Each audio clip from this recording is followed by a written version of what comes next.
72 hours prior, the European Space Agency disseminated what they characterized as the most intimate perspective yet of 3E Atlas, the celestial traveler that has simultaneously captivated and instilled apprehension across the globe. Billions were invested in advanced spaceborne technology, with 7 Mars orbiters meticulously positioned to capture an image of a lifetime. And what was the outcome? A blurred, pale speck, resembling the residue left by a sneeze upon a camera lens.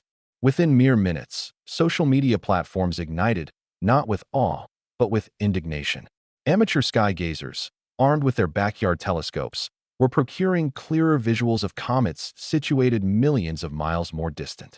Yet, NASA, despite possessing the Mars Reconnaissance Orbiter outfitted with the most potent camera ever dispatched to another celestial body, has maintained a complete silence. The justification of a government shutdown is wearing thin, particularly when one considers that the Chinese and UE orbiters are also conspicuously inactive. By the time you conclude this broadcast, 3E Atlas will be less than a week from vanishing behind the sun, concealed from every terrestrial telescope during what should be its period of peak activity. And if Avi Loeb, a physicist from Harvard, is accurate in his assessments, the subsequent events could fundamentally alter our understanding of what is conceivable within our cosmic vicinity. If this enigma as profoundly fascinates you as it does me, please engage the like button and subscribe to receive ongoing updates as this narrative unfolds in real time. In the comments section, inform me of your listening location, the current time there, and whether you believe we are being afforded the unvarnished truth regarding 3I Atlas. Furthermore, if you wish to support the growth of our community, kindly share this information on X, Facebook, Reddit, or your preferred messaging application. Your consistent support is greatly appreciated. Chapter 1. The photographic reveal that shook the internet. The 7th and 8th of October, 2025, will be etched in memory as the juncture when the astronomical community collectively exhausted its reserves of patience. For months, anticipation had been building towards this moment. 3E Atlas, only the third confirmed interstellar visitor ever detected traversing our solar system, was approaching its closest encounter with Mars. 7 distinct spacecraft, representing 4 spacefaring agencies, were strategically aligned to capture unprecedented imagery. The excitement was palpable. Scientists had pledged clarity, definitive answers, perhaps even irrefutable proof of this entity's true nature. Then, the images were unveiled. The European Space Agency's ExoMars Trace Gas Orbiter, positioned a mere 30 million kilometers from 3E Atlas during its closest approach on the 3rd of October, released a collection of photographs that can only be described as profoundly disappointing. A nebulous white dot slowly traversing a field of stars. No discernible detail, no discernible structure, nothing that could aid in discerning whether we were observing a natural comet or something far more peculiar. The fallout was immediate and severe. Astronomy Vibes, a prominent space commentary outlet on X, shared a comparative visual that rapidly achieved viral status. On one side, a sharp, detailed depiction of Comet Lemon, captured by an amateur astrophotographer utilizing a standard mirrorless camera. On the other, the ESA's portrayal of 3E Atlas.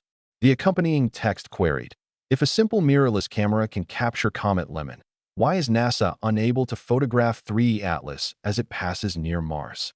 This post has, as of this moment, garnered over 40,000 reshares and continues to accumulate them. However, it was the subsequent remark that truly struck a resonant chord. Billions invested in funding, and this is the best photograph they could produce? It more closely resembles a weather balloon adrift in a foggy backyard. To comprehend the depth of public ire, one must grasp the disparity between expectations and reality.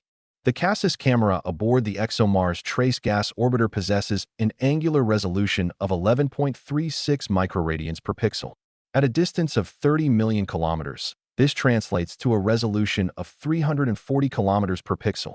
For perspective, the estimated nucleus of 3I Atlas measures somewhere between 5 and 46 kilometers in diameter.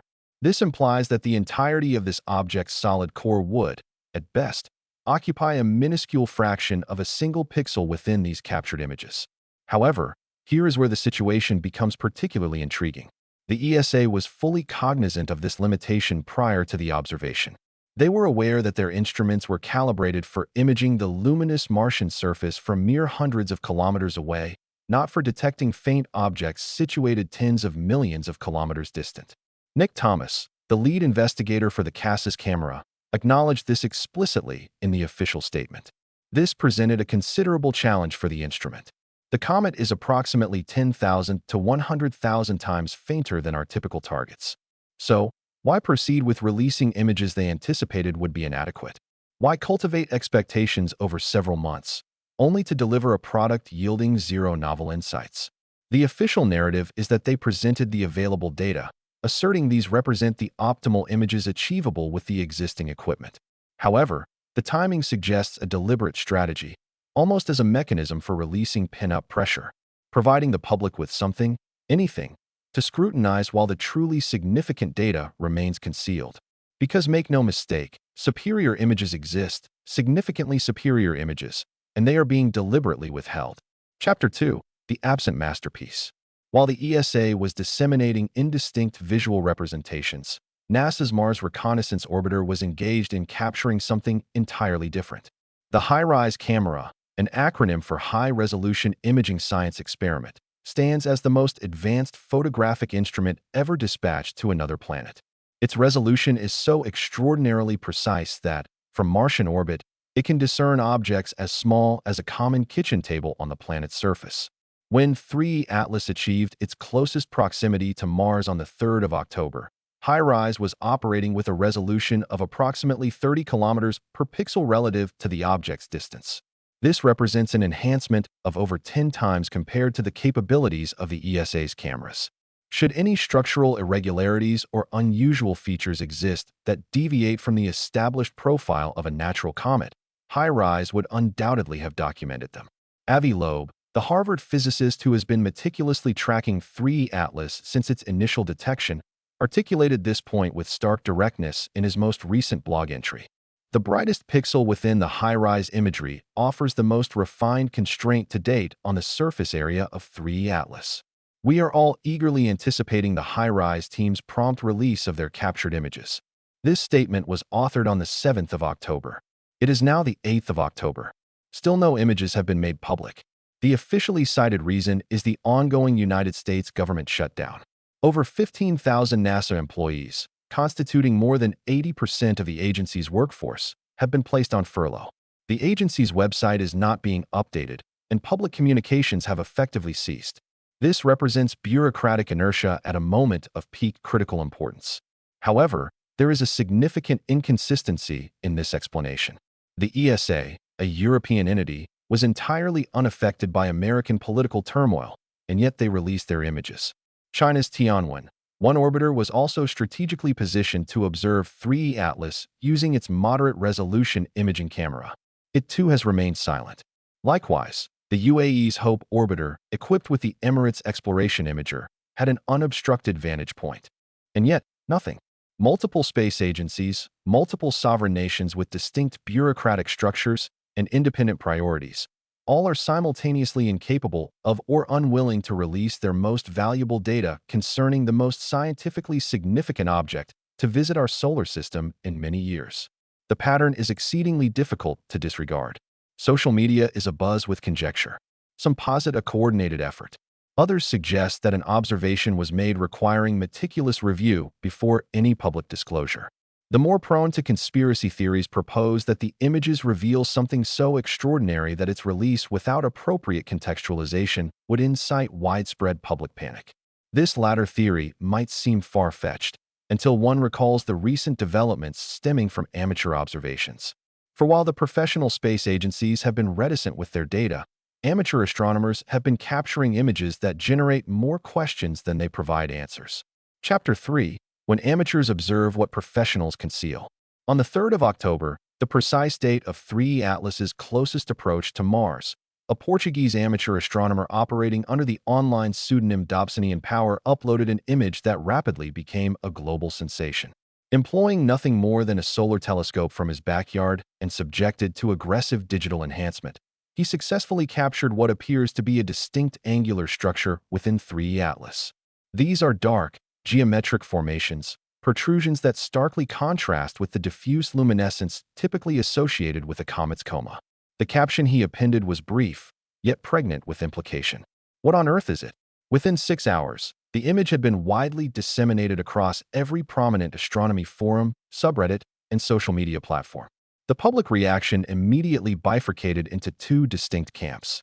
One faction perceived it as unequivocal evidence of artificial construction, a testament to 3 Atlas being something other than what mainstream science purports it to be. The opposing faction dismissed it as a classic instance of pareidolia, the inherent human inclination to perceive patterns in the absence of genuine ones, exacerbated by processing artifacts stemming from unsuitable instrumentation. The debunkers presented compelling technical arguments. Solar telescopes are equipped with specialized filters designed for observing the sun's intense luminosity, not for capturing faint deep space objects traveling at interstellar velocities. The equipment was simply not engineered for this specific type of observation. When one introduces aggressive digital enhancement to compensate for such an inadequate setup, it is akin to tasking an algorithm with fabricating details that are not truly present. It is the astronomical equivalent of overprocessing a blurred photograph until discernible faces begin to emerge from the visual noise. However, this is where the narrative introduces a layer of complexity.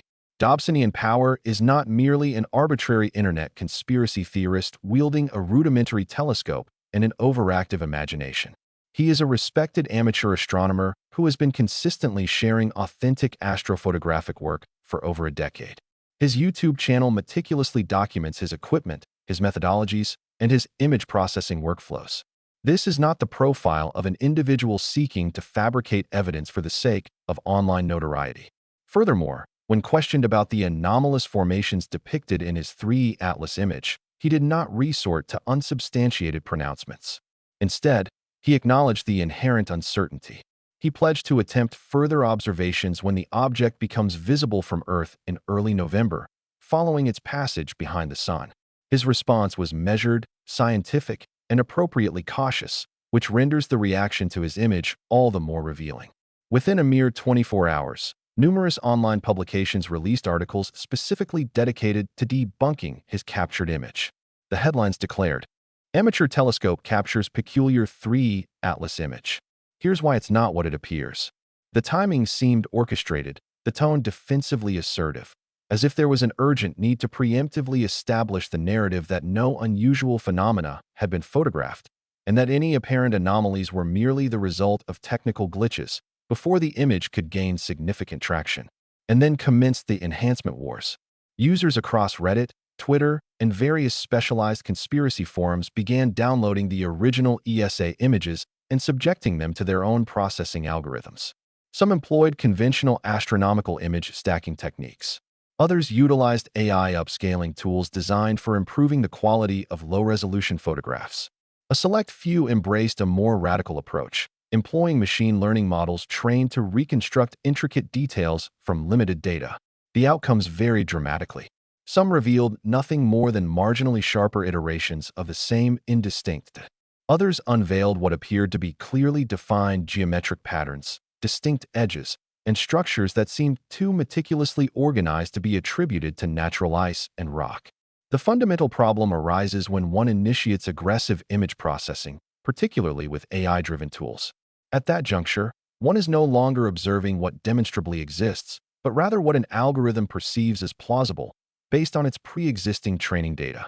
If an AI has been trained on thousands of images of spacecraft, and then is instructed to enhance a blurry speck, it might very well generate features resembling spacecraft, simply because those are the patterns it has learned to identify. This represents a scientific dead end, cloaked in the veneer of enhanced clarity. However, the widespread dissemination of these artificially enhanced images had an unintended consequence. They thoroughly obscured the truth, rendering it exceedingly difficult to distinguish between legitimate amateur observations and outright fabrications. Within 48 hours of the ESA's image release, dozens of purportedly enhanced versions were circulating online. Some purported to show metallic surfaces. Others depicted what appeared to be solar panels, antennas, or arrays. A few even purported to display operational lights and visible thrusters. The majority were transparently artificial, digital creations conjured by individuals with an excess of time and considerable Photoshop proficiency. Yet, interspersed within this deluge of digital noise were a handful of images that possessed a subtly different character. They were less sensational, exhibiting a degree of unusual regularity that prompted contemplation as to whether something genuinely significant was being deliberately obscured by the influx of obvious hoaxes. Chapter 4. The Persistent 4chan Disclosure. On the 4th of October, an anonymous contributor on 4chan's paranormal board posted what they claimed to be insider information pertaining to 3 Atlas. The entry was simply titled ESA Data Leak and commenced with a declaration of credentials that was sufficiently specific to appear credible, yet sufficiently vague to maintain anonymity. I am a doctoral researcher affiliated with the European Space Agency, possessing continuous access to the consolidated observational data of 3 Atlas. Internet leaks are commonplace and often easily dismissed as imaginative fiction or deliberate trolling. However, this particular disclosure possessed a distinct character. The level of technical detail presented was unsettling. The poster abstained from making grandiose assertions about extraterrestrial invasions or clandestine military operations. Instead, they meticulously outlined a series of specific observational anomalies that, if accurate, would fundamentally challenge our established understanding of 3 Atlas's true nature. The initial anomaly identified was chemical impossibility. According to the post, spectroscopic analysis indicates that 3 Atlas is expelling approximately 100 kilograms of nickel gas per second, yet exhibiting virtually no iron emissions. In the natural processes of stellar and planetary chemistry, nickel and iron are inextricably linked. They originate concurrently in supernova events, travel together through interstellar space, and are invariably found together in comets and asteroids. The presence of abundant nickel with a near-total absence of iron is analogous to observing smoke without a discernible source of combustion. It fundamentally contradicts basic tenets governing the behavior of matter within natural cosmic environments. The subsequent anomaly was described as thermal contradiction. The object is demonstrably emitting substantial quantities of gas and dust, the hallmark signature of an active comet being subjected to solar heating. However, infrared observations reveal that it remains remarkably cold, significantly colder than would be anticipated given its rate of outgassing and its proximity to solar radiation. The poster likened this phenomenon to observing an individual sweating profusely while situated within a freezer. The observed physical phenomena do not align with the underlying physics. The third anomaly detailed was trajectory precision. The post referenced Avi Loeb's public assertions regarding 3 Atlas's orbital inclination, which was a mere 4.89 degrees relative to Earth's ecliptic plane. However, the 4chan contributor introduced a crucial detail that Loeb had not emphasized. The trajectory was not merely unusual. It represented a perfectly direct path originating from the direction of the galactic core. There was no discernible wobble, no deviation, and no evidence of gravitational influence from nearby stars during its multi-million or billion-year transit through interstellar space, suggesting an intentional course. Then came the revelation that elevated this disclosure from intriguing speculation to something far more ominous. The poster asserted that the object conforms to the characteristics of what they termed a post-biological entity, distinct from a natural comet or a conventional spacecraft, representing something situated between these categories. They described it as possessing a 3-phase particle engine with an estimated power output of 75 megawatt, continuously transmitting an active signal, and, in their words, probing our solar system. The post concluded with a theoretical framework. The contributor proposed that 3 Atlas might be a macroscopic quantum object, specifically a phenomenon known as a cue ball. This is an exotic theoretical construct derived from particle physics, a form of non-topological soliton that could, in principle, exist at dimensions far exceeding those of subatomic particles. If stable, a cue ball could exhibit properties that appear paradoxical under conventional physics. It could possess immense density while outwardly appearing diffuse. It could absorb and instantaneously redistribute energy across its entire structure, thereby explaining the observed thermal discrepancies. It could even account for the nickel without iron anomaly if the cue ball's internal quantum state preferentially generates specific isotopes. Within 18 hours, the post had been captured as a screenshot and disseminated across Reddit, Twitter, and specialized forums dedicated to UFO research. The discussion thread on the conspiracy subreddit amassed over 2,000 comments before moderators intervened and locked it, citing violations of rules pertaining to unverified claims. However, The act of locking the thread did not effectively halt the discourse. It merely redirected it to alternative platforms, fragmenting into numerous parallel conversations, each interpreting the original post in divergent ways. Some focused intently on the chemical anomalies, while others zeroed in on the cue ball hypothesis. A select few began to draw connections to earlier conjectures suggesting 3E Atlas as the potential origin of the 1977 WOW signal. Chapter 5. The 50,000-kilometer Enigma. On the 4th of October, NASA's Perseverance rover, situated within the Jezero crater on the Martian surface, captured an unusual celestial phenomenon in the night sky.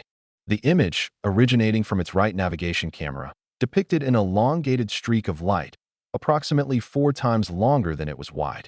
At first inspection, it bore resemblance to a typical long-exposure photograph of a moving object. Comets and asteroids frequently appear smeared in images when the camera remains fixed on stationary stars rather than tracking the moving celestial body. This is standard procedure. However, the calculations yielded an unexpected result.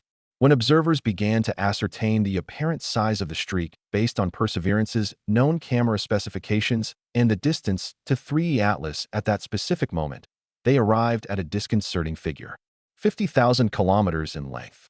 This is not the dimension of a comet's nucleus. It is not even that of a comet adorned with a tail. This represents something entirely different. For comparative context, the diameter of Earth is less than 13,000 kilometers. If this streak were indicative of 3E Atlas's actual physical dimension, we would be observing an object nearly 4 times wider than our entire planet. Social media platforms erupted with speculation. Could 3E Atlas actually be a colossal cylindrical vessel? Had it been deliberately concealing its true size and form behind a diffuse cloud of gas and dust all along? The timing of this revelation appeared particularly significant, emerging just 1 day after the Martian flyby, precisely when all professional space agencies inexplicably ceased communication. Some interpreted this as confirmation that something profoundly anomalous had been captured on camera, something that defied easy explanation.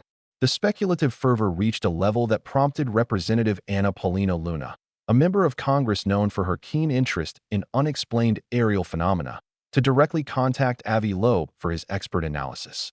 Consider that for a moment. A sitting member of the United States House of Representatives felt compelled to engage a Harvard physicist regarding a photograph transmitted from Mars. This deviates significantly from established protocol and suggests a degree of concern within official channels that necessitated seeking expert interpretation outside the customary NASA communication channels. Loeb's response was thorough and, on its surface, reassuring. He calculated that the Perseverance navigation camera possesses an angular resolution of 0.33 milliradians per pixel. At the distance of 3E Atlas when the image was acquired, approximately 38 million kilometers, this translates to roughly 12,500 kilometers per pixel. The streak depicted in the image spans approximately 4 pixels, yielding the observed 50,000-kilometer length. However, Loeb posited that this was an artifact of composite imaging. The streak, he argued, did not represent the actual physical dimension of 3E Atlas. Instead, it indicated the trajectory the object traced across the Martian sky during an extended integration period, likely encompassing around 10 minutes of stacked exposures. His reasoning was fundamentally sound. Mars orbits the Sun at a velocity of 24 kilometers per second. 3E Atlas was traveling at 67 kilometers per second relative to the Sun, in the opposite direction, resulting in a relative velocity exceeding 90 kilometers per second compared to Mars. Over a 10-minute interval, this equates to precisely 54,000 kilometers of travel, a figure that perfectly aligns with the observed streak length. The elongated shape was not indicative of the object itself, but rather a representation of the object's motion, smeared across the duration of the exposure.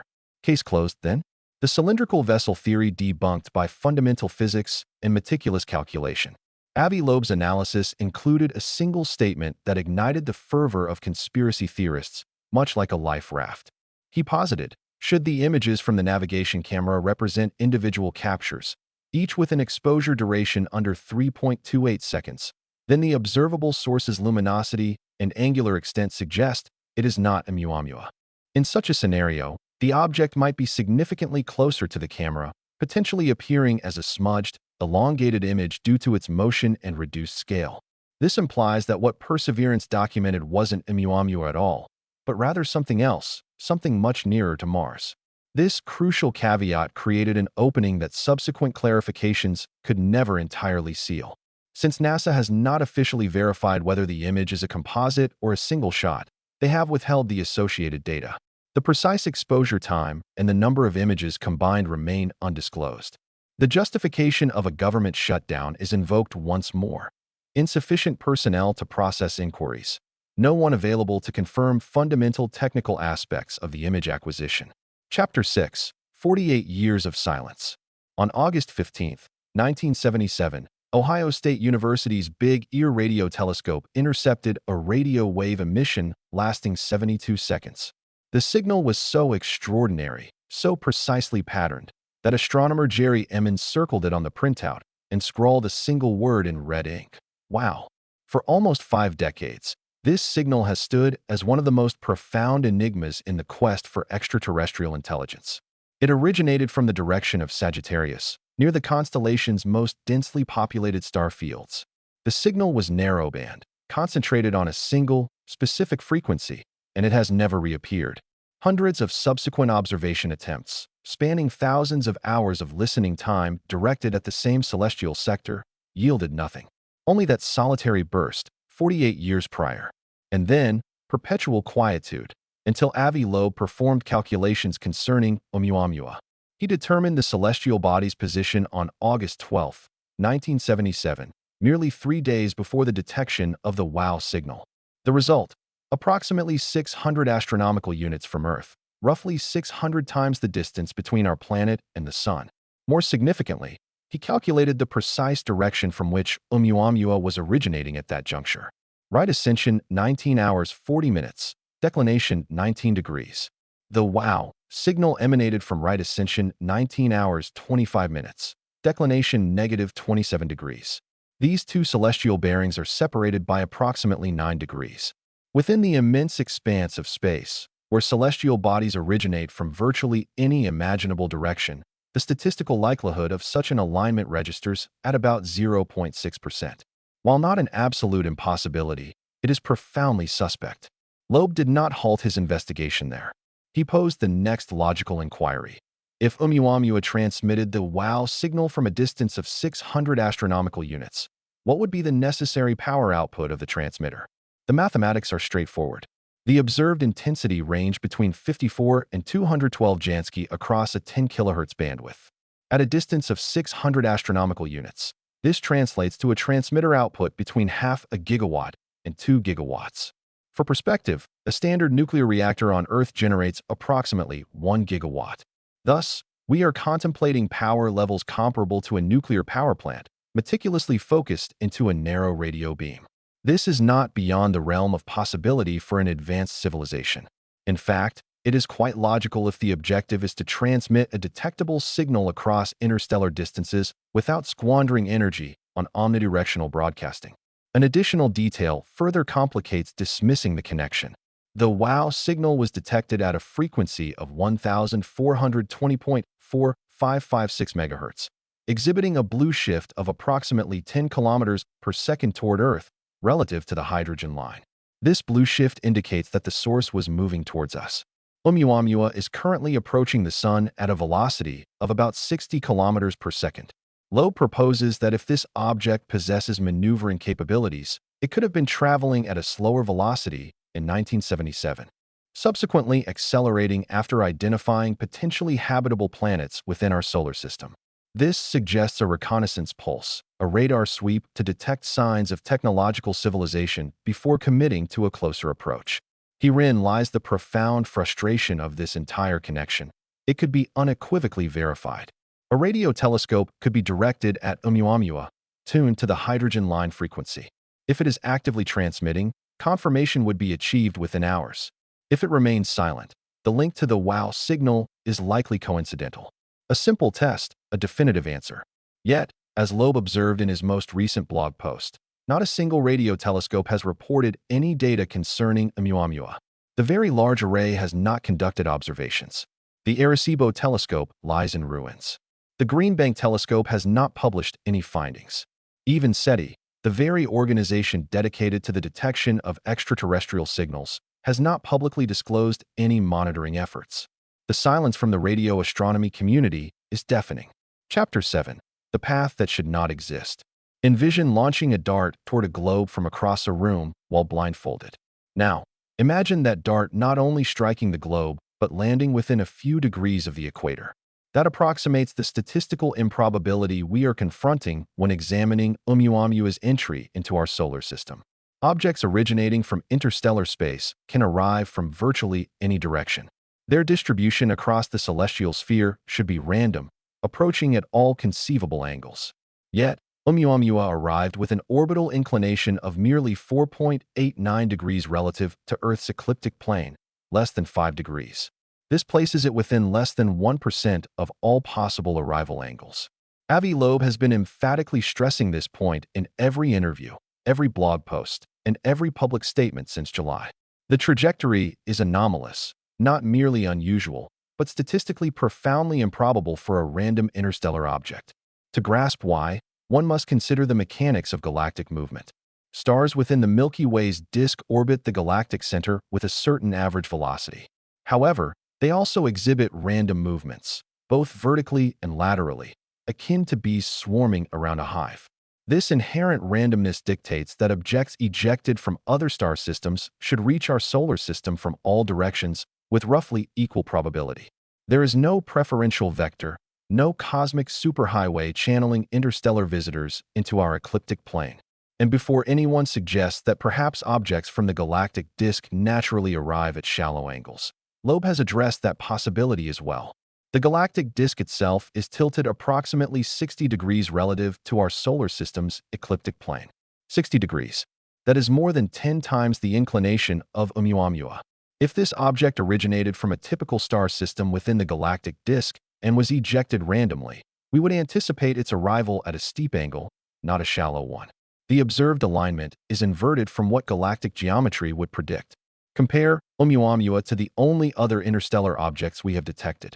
Oumuamua, discovered in 2017, arrived with an inclination of 123 degrees, wildly tilted, approaching from above the solar system's plane. Borisov, detected in 2019, possessed an inclination of 44 degrees, still steep, still consistent with a random arrival from interstellar space. Both of those objects behaved precisely as expected for natural interstellar visitors. Oumuamua stands as the outlier, the anomaly, the one that defies the established pattern. Loeb calculated the probability of this alignment, assuming random directions, at less than a 1% chance. Some colleagues have voiced dissent, suggesting his statistical analysis might be overly conservative. They propose that the actual probability could be closer to 5 or 10% when accounting for various selection effects and observational biases. Even if we accept a 10% probability, it still suggests an occurrence that should happen only once in every 10 interstellar objects we detect. And we have detected but 3. The odds of the third object being the rare exception, rather than the rule, do not favor coincidence. Now, consider this in conjunction with all the other factors. The alignment with the wow signal, also less than a 1% probability. The chemical anomalies, notably nickel without iron. The contradictory thermal readings. The absence of high-resolution imagery from multiple space agencies. The government shutdown transpiring precisely when NASA's capabilities are most crucial. Any single one of these occurrences could be readily dismissed as coincidence, a measurement error, or bureaucratic incompetence. However, when anomalies are aggregated, and small probabilities are multiplied together, the cumulative improbability becomes increasingly difficult to disregard. There exists a principle in statistics known as the prosecutor's fallacy. It represents the error of treating multiple independent low-probability events as interconnected when, in reality, they are merely random coincidences that happen to coincide. If you flip a coin numerous times, you will eventually achieve 10 consecutive heads. This does not imply the coin is biased. It simply means it has been flipped enough times for unlikely sequences to manifest. Skeptics contend that this is precisely what we are witnessing with oumuamua, a naturally occurring comet exhibiting several unusual, yet ultimately explainable, characteristics that coincidentally converged in a single object. Improbable, certainly, but not impossible. The counterargument holds equal validity. If an entity walks like a duck, quacks like a duck, swims like a duck, and possesses duck DNA, at some juncture, one must entertain the possibility that it is, in fact, a duck. Or, in this instance, if an object arrives on a statistically improbable trajectory, exhibits chemical signatures inconsistent with natural processes, correlates with a 48-year-old unexplained radio signal, and prompts multiple governments to withhold their most advanced imaging data, perhaps it warrants serious consideration that we are not observing a random chunk of ice and rock from another stellar system. Chapter 8. When questions become perilous. Around October 5th, a peculiar phenomenon began to emerge. Across numerous online platforms, users started reporting the disappearance of their posts concerning oumuamua. These were not merely flagged or labeled as misinformation. They were vanishing outright. A Reddit user chronicled the experience of posting a detailed analysis of the chemical anomalies derived from the purported ESA leak. The thread garnered significant attention, accumulating hundreds of upvotes and dozens of comments within 2 hours. Then, it was gone, not removed with an explanation from moderators, but simply erased from existence. When the user attempted to repost, the submission failed to go through. They were shadow banned without notification or explanation. On Twitter, now X, several accounts observed analogous patterns. The account Astronomy Vibes, which had gained viral traction for its critique of the ESA photographs, reported a substantial decline in engagement commencing after October 7th. Posts that would typically reach tens of thousands of individuals abruptly plateaued at a few hundred views. No formal restrictions were imposed, no warning messages were issued, merely algorithmic suppression, subtle enough to be deniable, yet potent enough to be effective. Other content creators within the space astronomy community observed similar trends. Videos discussing oumuamua, which generally performed well, were receiving only a fraction of their usual reach. YouTube presented a different challenge. Content creators who uploaded analysis videos speculating about oumuamua began receiving notices of demonetization. The stated justifications varied. Some were flagged for discussing sensitive subjects without adequate context, while others were categorized as potentially misleading content concerning scientific matters. A few received the ambiguous yet unsettling designation of content that may not be suitable for all advertisers. The underlying pattern was evident. One could create content asserting that oumuamua is unequivocally just a comet and that mainstream science has adequately explained it. Such content remained monetized and promoted. However, suggesting that there might be anomalies warranting investigation would suddenly render your video unfavorable to advertisers. Facebook's approach was the most conspicuous. The platform's fact-checking system, managed by third-party verification organizations, began aggressively labeling content related to oumuamua. Posts sharing the 4chan leak were appended with warnings about missing context. Assertions regarding trajectory anomalies were classified as partially false, even when the posts merely quoted Avi Loeb's published calculations verbatim. The accompanying fact-check articles offered reassurance. Space agencies confirm no threat from interstellar comet, and experts say unusual features likely natural processes. The implicit message was clear: do not be concerned, do not speculate. Trust the authorities. Move along. The timing appeared coordinated, with all these actions escalating within 48 hours of the ESA photo release. Public frustration was at its peak regarding the scarcity of high-quality images. This is the kind of pattern that can vindicate conspiracy theorists and cause skeptics to dismiss it as overblown paranoia. The reality is that social media platforms routinely suppress content. Algorithms evolve. Engagement fluctuates. Fact-checkers flag misinformation. These are normal platform operations, not indicators of coordinated censorship, unless a discernible pattern emerges. Unless it all transpires simultaneously, targeting a singular subject. Precisely at the juncture when public interest is highest and official explanations are most conspicuously absent, some creators resorted to coded language to circumvent suppression. Instead of oumuamua, they referred to it as the visitor or the object.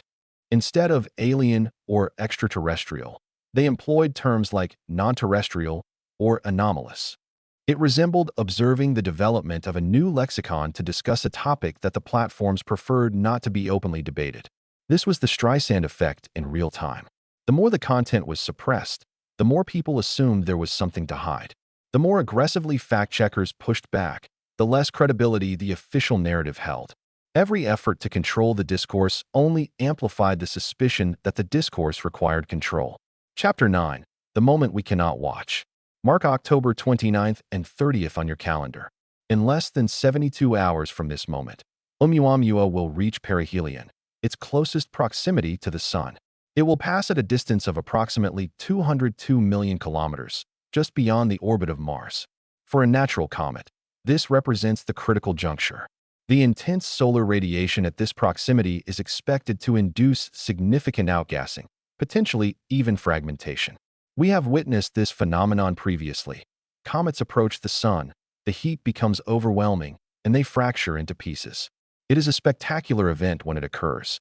And if Oumuamua is indeed merely an ordinary agglomeration of ice and rock from another star system, this is precisely what should transpire. However, here lies the challenge. We will be unable to observe it. Oumuamua will be situated on the opposite side of the Sun from Earth during its perihelion passage. Every ground-based telescope on our planet will be rendered ineffectual. The object will be obscured by the solar glare, completely hidden from observation during what should be its most active and revealing phase. Some are deeming this unfortunate timing. Others perceive it as suspiciously convenient. If one wished to undertake an action unobserved, a more opportune window could scarcely be devised. Loeb has been explicit regarding the subsequent events. In his blog post dated October 3rd, published on the day of the Mars flyby, he outlined two potential scenarios. If Oumuamua is a natural comet, it might soon erupt in a burst of outgassing or disintegrate into icy fragments. The sunlight will impinge upon its surface with gigawatt levels of power. That energy must dissipate somewhere. For ice and rock, it manifests as vaporization, sublimation, and potentially structural failure. However, Loeb then introduced an alternative possibility. Alternatively, if it is technological, it may maneuver to benefit from the Sun's gravitational assist or release probes that could intercept Earth or other planets owing to its retrograde orbit, opposite in direction to the motion of the planets around the Sun. Reread that last sentence. Release probes that could intercept Earth. He is no longer discussing passive observation. He is contemplating active deployment. The retrograde orbit is pivotal. Oumuamua is traveling in a direction contrary to the orbital path of the planets around the Sun. This means any probes it deploys would not need to counteract planetary motion to reach us. They could simply enter an intercept trajectory, allowing orbital mechanics to facilitate their journey. Launched from behind the Sun, concealed from our view, it would be exceptionally simple to dispatch something toward Earth that would remain undetected until it was already in close proximity. Loeb elaborated further, writing, "When you look at the Sun in the coming weeks, keep in mind that Oumuamua is passing behind it. If Oumuamua will maneuver towards Earth when it reappears on the other side of the Sun, the financial markets may crash. Financial markets may crash. This is not metaphorical. It is not hyperbole. He is suggesting that if this object demonstrates technological capability, if it alters its course toward Earth following perihelion, the economic and social ramifications would be immediate and severe. Financial markets are highly sensitive to uncertainty. The uncertainty presented by a potentially hostile interstellar object actively changing its trajectory toward our planet would represent existential-level uncertainty. The convergence of all these circumstances amplifies the tension. The government shutdown renders NASA non-operational during a critical observation period. The most revealing images from the Mars flyby remain unreleased. Amateur astronomers are unable to observe the object for the next month due to its position behind the Sun. Radio telescopes have not been employed to detect transmissions. We are effectively navigating blindly into the most crucial moment of this entire encounter. And whether by error or by design, we have created a situation where we will not comprehend Oumuamua's actions at perihelion until they have already transpired. There is one entity diligently observing. The Galileo project, spearheaded by Loeb himself, operates 3 observatories, one in Massachusetts, one in Pennsylvania, and one in Nevada. These facilities are equipped with high-resolution cameras, infrared sensors, and radio receivers specifically engineered to detect anomalous aerial phenomena. Throughout late October and early November, all 3 observatories will be functioning at maximum capacity, scrutinizing the skies for any unusual activity. Should Oumuamua deploy probes, or if there is an escalation in unidentified aerial phenomena, UAP, activity coinciding with its perihelion passage, the Galileo instruments may capture evidence. May is the operative word. 3 observatories surveying a limited segment of Earth's sky. If something approaches and eludes these specific observation zones, it will entirely escape our detection. Chapter 10. What comes next? Early November. That is when Oumuamua will emerge from behind the Sun and once again become visible from Earth. Ground-based telescopes will resume tracking its trajectory. We will ascertain whether it survived perihelion intact or fractured under solar stress. We will measure its trajectory to determine if any course corrections were executed. And we will finally know whether the preceding 4 months of speculation, conspiracy theories, and unanswered questions were warranted or merely collective hysteria surrounding a completely natural interstellar visitor. If Oumuamua reappears on its original trajectory, exhibiting clear signs of fragmentation or increased outgassing consistent with solar heating. If it behaves precisely as Borisov did during its solar approach in 2019, then the mystery will be largely resolved. A natural comet, with unusual chemistry, certainly. A statistically improbable trajectory, granted, but ultimately just an icy remnant from another star system passing through ours. The connection to the WOW signal will be deemed a coincidence. The Fortune leak will be relegated to imaginative fiction. The missing NASA images will be attributed to bureaucratic delays during a government shutdown. Everything will revert to the comfortable paradigm where interstellar objects are intriguing but not alarming. However, if it does not, if Oumuamua emerges with an altered trajectory, if it demonstrates even subtle course adjustments that cannot be explained by thrust from outgassing, if radio telescopes finally direct their attention toward it and detect structure transmissions, if the NASA images eventually surface and reveal geometric formations that should not exist on a natural object, then we will have entered entirely uncharted territory. This will challenge not only our scientific understanding, but also our societal, political, and economic frameworks, fundamentally altering every assumption about our place in the cosmos. Every administration's reaction to the prospect of extraterrestrial communication is being scrutinized in real time. Avive developed a classification system he labels the loeb scale. It's a method for assessing how probable it is that an object originates from intelligent design and the degree of potential danger it poses. A rating of 1 signifies something almost certainly natural, exhibiting intriguing but understandable deviations from the norm. A rating of 10 indicates a definite artificial source, demonstrating hostile intentions and the capacity to reach our planet. He publicly declared he would not assign a rating below a 2 to 3i atlas. Even in the most optimistic interpretation, the unusual characteristics are too consistent, too frequent, and too interconnected. A rating of 2 suggests it is probably natural, yet possesses enough unexplained attributes to necessitate a thorough inquiry. It implies that without further information, we cannot definitively dismiss the possibility of an artificial origin. This is our current state of uncertainty. We are caught between acknowledging it as a naturally occurring object and considering it a potential piece of advanced technology. We are awaiting November. We are anticipating detailed imagery that might never materialize. We are awaiting radio observations that have yet to be conducted.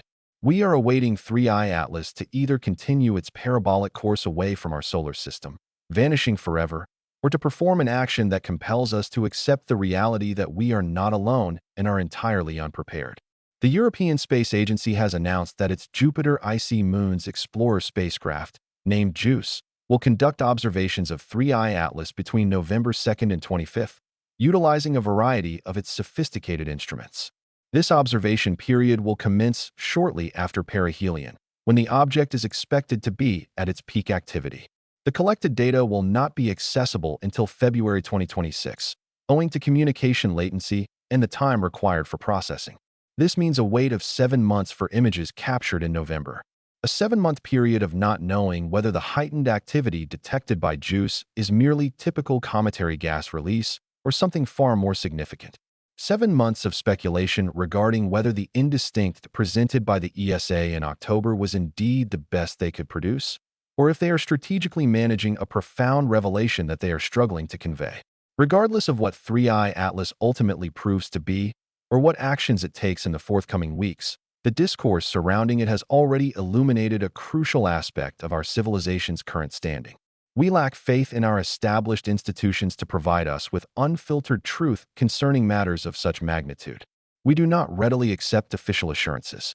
We perceive patterns in the timing of system shutdowns and delays in data release that may or may not have any basis in reality. We are predisposed to conspiracy theories because we have learned, at times through harsh experience, that a conspiracy is not always merely hypothetical. Sometimes, it is simply an early report of events that later become verified facts. Chapter 1. The Unseen Traveler. On October 1st, 2025, an object approximately the size of a giraffe traversed the space between Earth and our orbiting satellites. Its proximity to our planet surpassed that of the International Space Station's orbit. We had absolutely no forewarning of its approach. By the time celestial observers detected it, asteroid 2025 TF had already departed, rejoining the silent expanse of space like a phantom that neglected to announce its arrival. Consider that for a moment. We inhabit an era where we can capture images of distant galaxies in their nascent stages of formation billions of years ago. Yet, a celestial body close enough to seemingly graze our atmosphere went entirely undetected until it had already receded into our cosmic rearview. If you find this as disconcerting and captivating as I do, please consider expressing your appreciation by liking this content and subscribing to remain informed about these near-cosmic encounters and the unfolding enigmas above us. Please share in the comments section your current location, the local time there, and whether you believe we should experience more apprehension or more wonder at the vast extent of what remains elusive in our night sky. Furthermore, if you wish to contribute to the growth of our community, please share these videos across platforms such as X, Facebook, Reddit, or via your Messenger application. Your unwavering support is greatly appreciated. The asteroid's dimensions were estimated to be between 1 and 3 meters in width, a size so modest that had it entered our atmosphere, it would have likely disintegrated in a spectacular fiery display, posing no threat to urban centers or entire civilizations. However, here lies the persistent concern for astronomers. If we are incapable of reliably detecting an object of this proximity, one traveling at speeds that would traverse the distance from New York to Los Angeles in under 60 seconds, what other entities might be evading our notice? The European Space Agency and NASA meticulously track thousands of near-Earth objects, carefully categorizing those that present the most significant risk of collision. To be classified as potentially hazardous, an asteroid must measure at least 140 meters in diameter and follow an orbital path that brings it within 7.5 million kilometers of Earth, approximately 20 times the distance separating us from the Moon.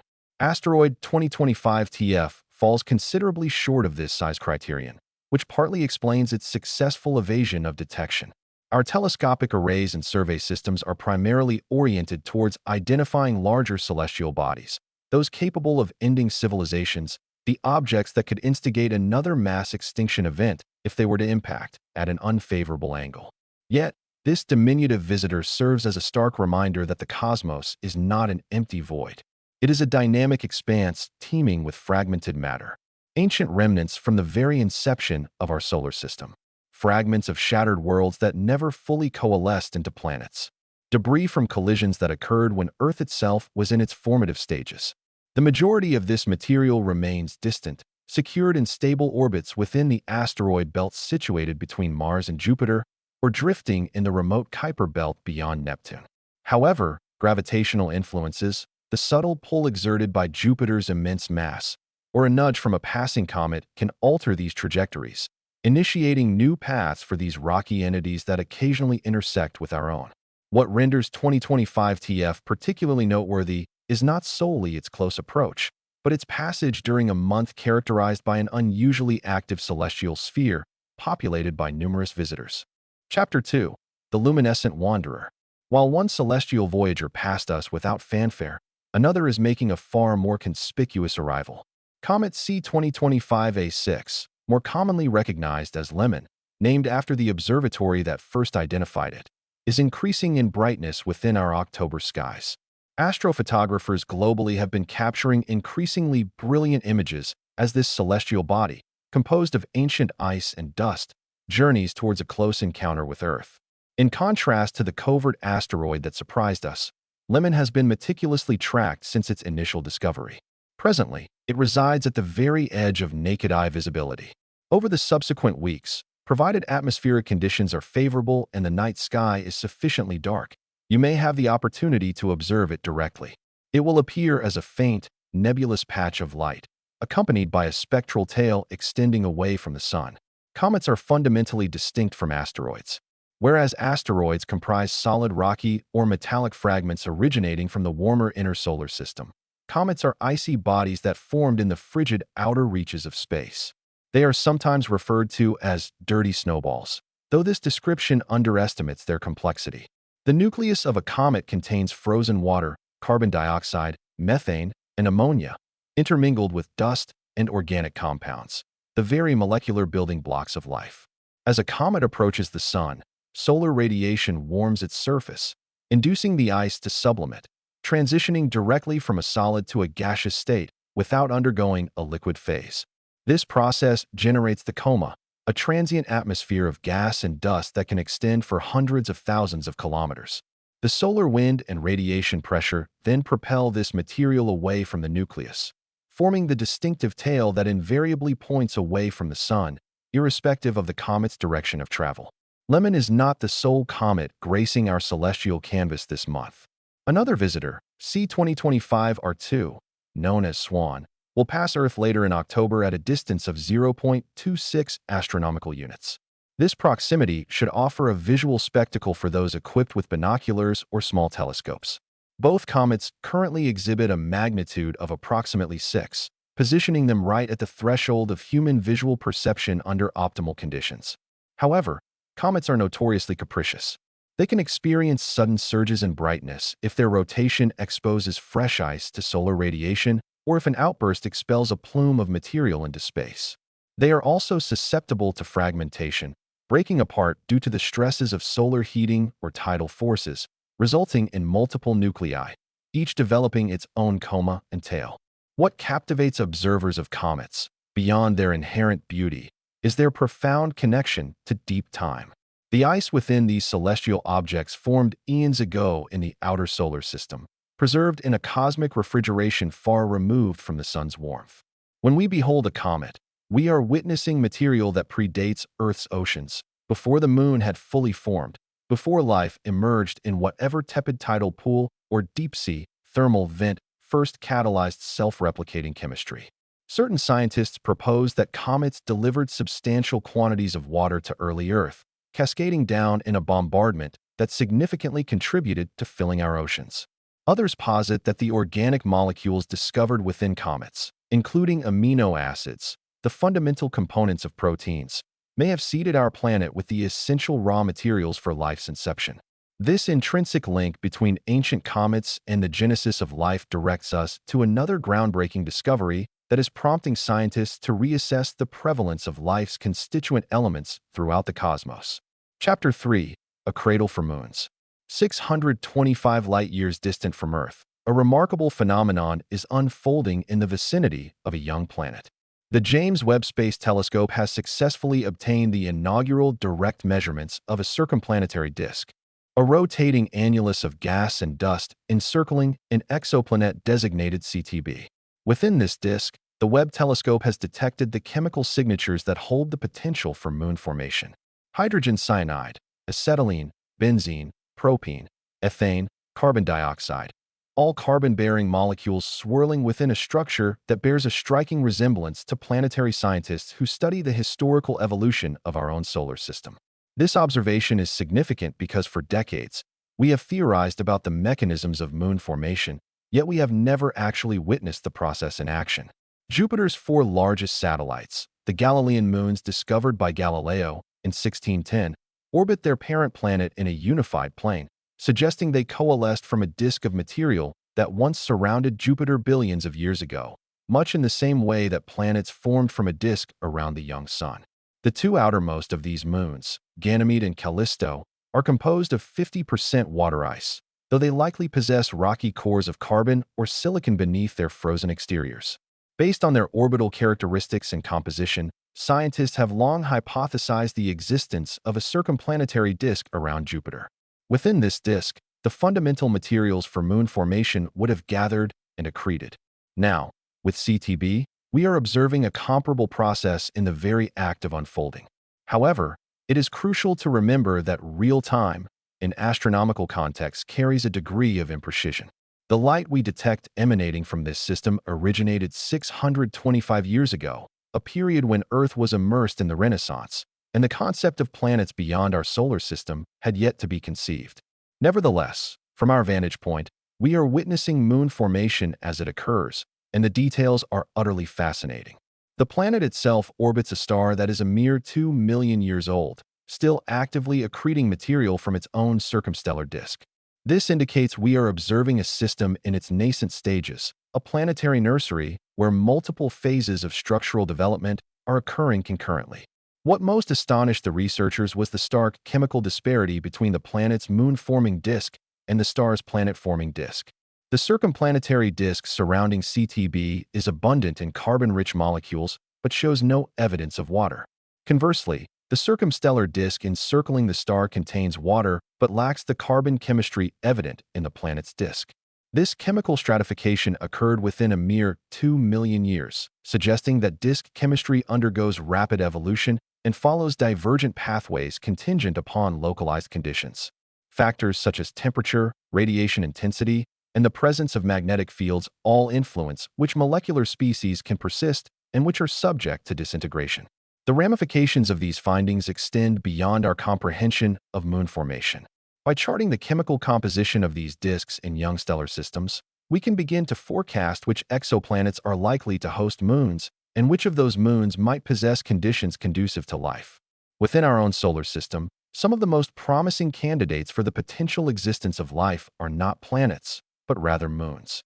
Europa, orbiting Jupiter, likely harbors a liquid water ocean beneath its icy crust, maintained at a suitable temperature by tidal heating generated by Jupiter's gravitational forces. Enceladus, a small moon of Saturn, expels geysers of liquid water into space from an internal ocean. Furthermore, within these geysers, scientists have detected organic molecules. If moons orbiting other stars develop with analogous characteristics, then the number of potentially habitable worlds within our galaxy increases exponentially. Our search would need to encompass not only planets situated within the habitable zone of their stars, but also moons orbiting giant planets anywhere within a planetary system. This broadening perspective on the potential origins of life intersects with the advancement of technologies we are currently developing on Earth. Technologies that may, in the future, enable us to reach these distant worlds or, at the very least, enhance our understanding of them. Chapter 4. The Quantum Leap. The United Nations has officially designated 2025 as the International Year of Quantum Science and Technology, commemorating 100 years since the foundational development of quantum mechanics. This timing is particularly apt, as 2025 is poised to be the year when quantum computing transitions from a subject of academic intrigue to something approximating tangible application. In November of 2024, Microsoft and Atom Computing jointly announced their successful creation and entanglement of 24 logical qubits. This technical achievement represents a significant stride toward the development of quantum computers capable of addressing practical, real-world problems. To fully grasp the significance of this advancement, it is essential to understand the fundamental differences between quantum computers and the devices you are currently utilizing to access this information. Conventional computers, whether they are smartphones or supercomputers, process data using bits, which are discrete units representing either a 0 or a 1, an off state or an on state, a false condition or a true condition.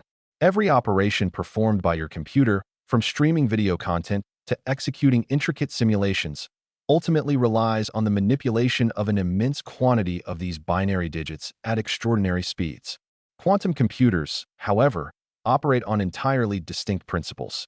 Instead of bits, they employ qubits or quantum bits, which possess the unique ability to exist in a superposition of states, simultaneously embodying both 0 and 1 until a measurement is performed.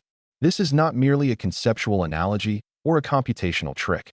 At the quantum level, particles genuinely inhabit multiple states concurrently, a direct consequence of the wave-like nature of matter as described by quantum mechanics.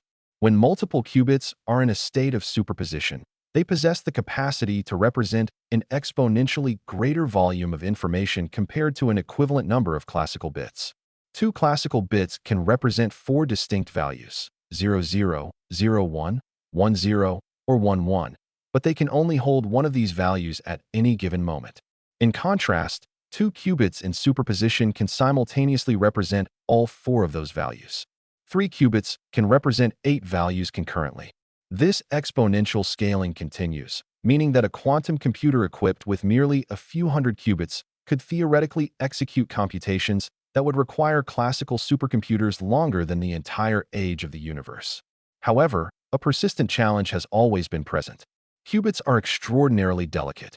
They lose their quantum properties, a phenomenon known as decoherence, when they interact with their surrounding environment. Even minor fluctuations in temperature, stray electromagnetic fields, or the passage of cosmic rays through a laboratory can induce errors. This necessitates that quantum computers be cooled to temperatures approaching absolute zero and meticulously shielded from external interference. Even with these stringent precautions, errors accumulate with such rapidity that computations become unreliable before they can be completed.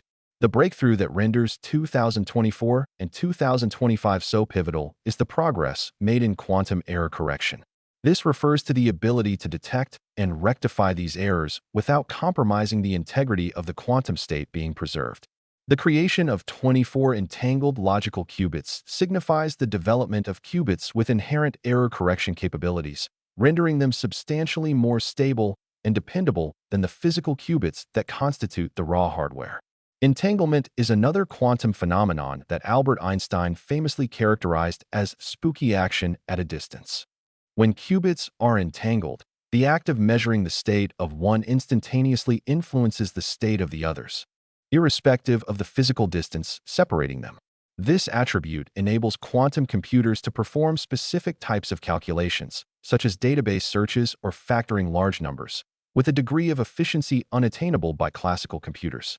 The global competition to construct practical quantum computers is now exceptionally intense. In early 2025, Japan announced a substantial investment of $7.4 billion in quantum technology.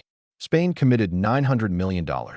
These financial commitments bring the total public funding allocated to quantum research to well over $10 billion, signaling a governmental recognition of quantum computing not merely as a scientific curiosity, but as a strategic technology with the potential to revolutionize diverse fields ranging from drug discovery to cryptography and artificial intelligence.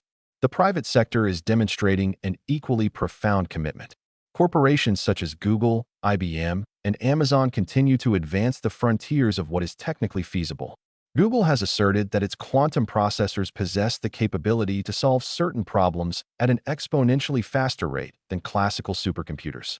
IBM has outlined a strategic roadmap aimed at constructing a system comprising 200 logical qubits by the year 2028. Concurrently, emerging startups are exploring alternative methodologies, utilizing photons instead of superconducting circuits or employing trapped ions rather than solid-state devices. Each of these approaches presents its own distinct advantages and inherent challenges. However, beyond the engineering triumphs, there is a profoundly philosophical dimension to quantum computing that captures the human imagination. These computational devices operate according to principles that defy our everyday, intuitive understanding of how reality functions. Yet, these very principles appear to be fundamental to the fabric of the universe itself. The identical quantum mechanics that makes qubits possible also governs the behavior of atoms, the structural composition of molecules, and the emission of light from stars. In essence, quantum computers are empowering us to harness the universe's intrinsic language to resolve problems that would otherwise remain intractable. One such problem involves comprehending and effectively managing the process of nuclear fusion, which leads us to another set of significant advancements occurring within a similar timeframe. Chapter 5. Harnessing the Stars. On February 12, 2025, scientists at the West Tokamak reactor in France achieved a new world record. They successfully maintained an exceptionally hot plasma for a duration of 22 minutes and 17 seconds, exceeding the previous record by over 4 minutes. The plasma reached a temperature of 50 million degrees Celsius, approximately 3 times hotter than the core of the Sun. This achievement might not immediately impress individuals unfamiliar with the complexities of fusion research. After all, the Sun has sustained fusion reactions for 4.5 billion years without any external intervention. However, the endeavor to generate and control a stellar-like process here on Earth represents one of the most formidable challenges in the fields of science and engineering. Fusion operates by forcing atomic nuclei together with such immense pressure that they overcome their inherent electromagnetic repulsion and merge, thereby releasing substantial amounts of energy. Within the Sun, this process is facilitated by the star's colossal mass, which generates overwhelming gravitational pressure at its core, coupled with temperatures reaching 15 million degrees Celsius. On Earth, we lack this gravitational advantage. Consequently, we require even higher temperatures to achieve fusion. Furthermore, we need a method to contain plasma of such extreme heat without allowing it to come into contact with any physical surface, as no known material can withstand such temperatures without instantaneously vaporizing. The solution lies in magnetic confinement. Tokamaks utilize powerful magnetic fields to create an invisible cage of force that contains the plasma within a toroidal or donut-shaped region, suspended in a vacuum, thus preventing any contact with the reactor walls. The West Tokamak's accomplishment of maintaining plasma for 22 minutes is particularly significant because future fusion power plants will necessitate continuous operation rather than intermittent bursts of activity. It is economically unfeasible to generate electricity if the reactor must undergo a shutdown and restart cycle every few minutes. The records now clearly show that the complex engineering hurdles involved in sustained fusion operation, specifically managing heat flux and maintaining plasma stability against disruptive instabilities that threaten magnetic confinement, are gradually being overcome. The prior benchmark of slightly over 17 minutes, set by China's East Tokamak in January of 2025, means we have witnessed two significant advancements in plasma confinement duration within mere weeks of each other. These are not the only groundbreaking developments in fusion energy currently underway. ETA Technologies, a private entity focused on fusion power, announced in April of 2025 a substantial simplification in their method of generating and stabilizing plasma. Their proprietary method employs a concept known as a field-reversed configuration, or FRC, which is a magnetic containment structure inherently more compact than the conventional tokamak design. Historically, the creation of an FRC necessitated intricate formation sections at each end of the apparatus, where plasma would be initiated and subsequently accelerated to high velocities, colliding in the central region. ETA has ingeniously devised a way to heat and stabilize an FRC plasma directly within the core of their device, utilizing only neutral beam injection, thereby eliminating the need for complex external formation hardware. This innovation not only reduces operational costs and boosts efficiency, but also brings them considerably closer to achieving a net energy gain before the conclusion of the current decade. Concurrently, the private sector of fusion energy is experiencing a remarkable period of expansion. Commonwealth Fusion Systems is currently constructing a pilot facility named Spark, located near Boston, with an anticipated operational start date in 2027. Helion has successfully completed initial trials on their most recent apparatus, engineered to reach energy break-even utilizing a distinct magnetic confinement strategy.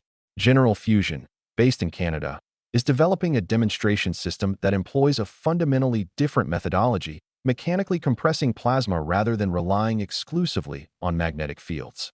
The sheer variety of these approaches underscores both the inherent difficulty of achieving fusion and the widespread recognition that multiple pathways may lead to successful fusion energy generation. In December of 2022, scientists at the National Ignition Facility achieved a monumental breakthrough: fusion ignition. This reaction yielded more energy than the lasers expended to initiate it. This represented a profound scientific milestone, a definitive demonstration that controlled fusion is indeed physically achievable. However, transforming this conceptual proof into a functional power plant necessitates resolving a multitude of engineering challenges. The fusion fuel, typically a blend of deuterium and tritium, both isotopes of hydrogen, must be consistently replenished. The neutrons generated by fusion reactions carry immense energy and render the reactor's internal walls radioactive. Consequently, materials must be capable of withstanding years of neutron bombardment without degradation. The heat produced must be efficiently captured and converted into electrical energy. Crucially, All of these processes must be executed at a cost that is competitive with established energy sources. What makes fusion so compelling, despite these formidable obstacles, is the prospect of virtually inexhaustible clean energy.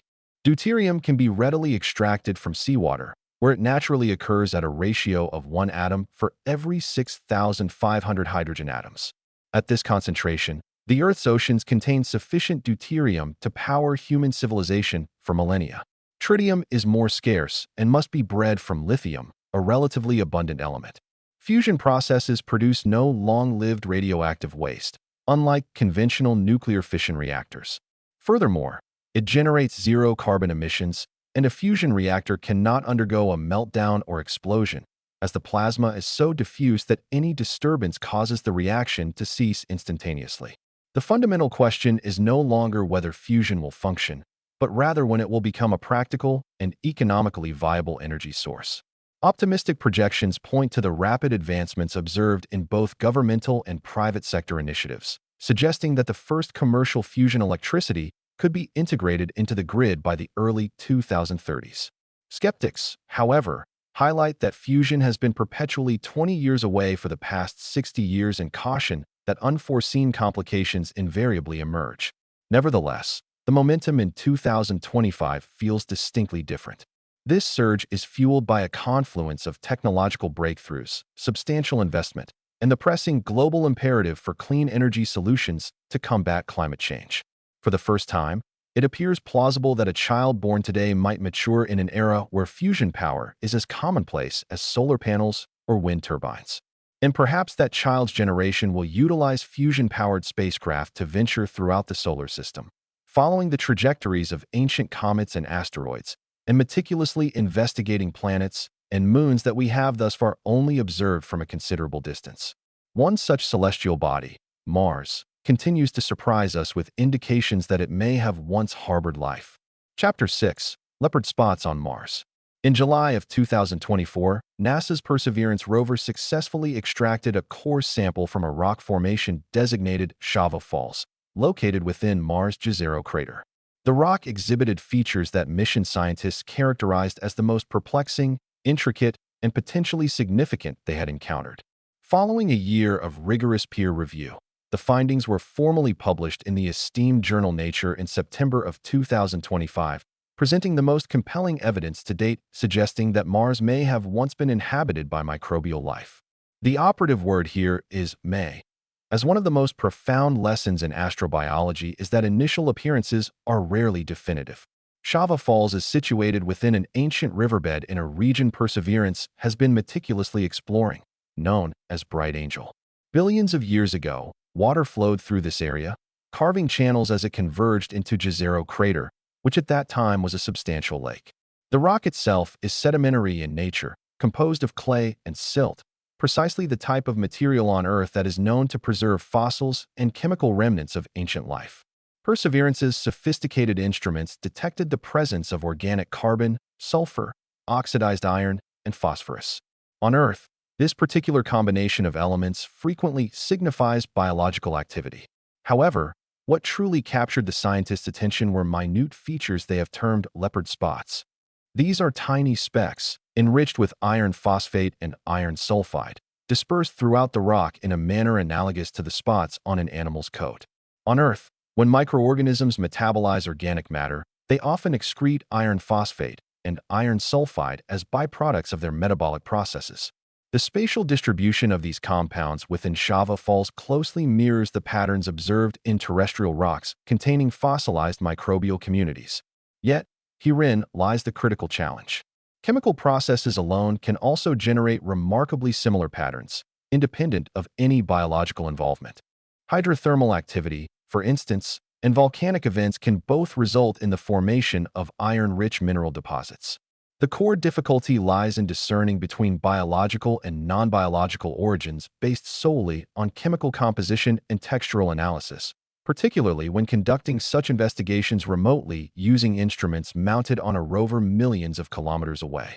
This inherent ambiguity is precisely why scientists employ the term potential biosignature rather than definitively claiming the discovery of life.